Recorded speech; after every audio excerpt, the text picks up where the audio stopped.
రైతు సోదరులకు నమస్కారం. వాతావరణ పరిస్థితులు అనుకూలంగా లేని సమయంలో పూత సరిగ్గా రాదు, పిందె సరిగ్గా రాదు, దిగుబడి కూడా కరెక్ట్గా రాదు. కొన్నిసార్లు అనుకూలంగా లేని సమయంలో మొక్కలు చలనం లేకుండా ఉండిపోతాయి, నిస్తేజంగా ఉండిపోతాయి.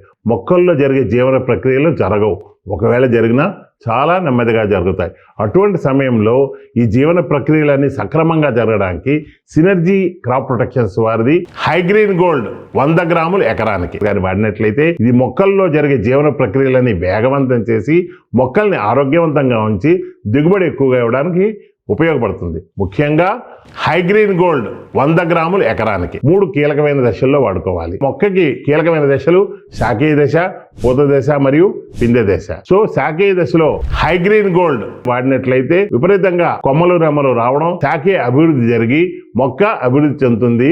అదేవిధంగా పూత సమయంలో వేస్తే పూత బాగా వస్తుంది, వచ్చిన పూత నిలబడుతుంది, పూత రాలడాన్ని అరికడుతుంది. అంతేకాకుండా పూతని 80 నుండి 80% వరకు పెంచేటట్టు చేస్తుంది అనమాట. అదేవిధంగా పిందె సమయంలో వేస్తే పిందె సైజు బాగా పెరుగుతుంది, కాయ సైజు పెరుగుతుంది, ఆరోగ్యంగా పెరుగుతుంది, అందులోనూ ఉండే పత్తి కూడా పూర్తిగా నిండుకుంటుంది అనమాట. ఈ విధంగా పత్తి పంట కీలకమైన దశల్లో మన శాఖీయ దశ మరియు పూత దశ మరియు పిందె సమయంలో కానీ సినర్జీ క్రాప్ ప్రొటెక్షన్స్ వారి హైగ్రీన్ గోల్డ్ 100 గ్రాములు ఎకరానికి వాడినట్లయితే పూత బాగా రావడం, శాఖలు బాగా రావడం, అంతేకాకుండా పిందె కాయ కూడా బాగా వచ్చి ఎక్కువగా దిగుబడి ఎక్కువ ఇవ్వడానికి చాలా సపోర్ట్ చేస్తుంది. కాబట్టి గుర్తుపెట్టుకోండి, సినర్జీ వారి అన్ని పురుగు మందులతో, తెగుళ్ళ మందులతో కూడా ఈ మందులు కలుస్తాయి. కాబట్టి హైగ్రీన్ గోల్డ్ 100 గ్రాములు ఎకరానికి శాఖీయ దశలో, పూత దశలో మరియు పిందె సమయంలో ఖచ్చితంగా వాడండి. అధిక దిగుబడులకి అవకాశం ఇవ్వండి.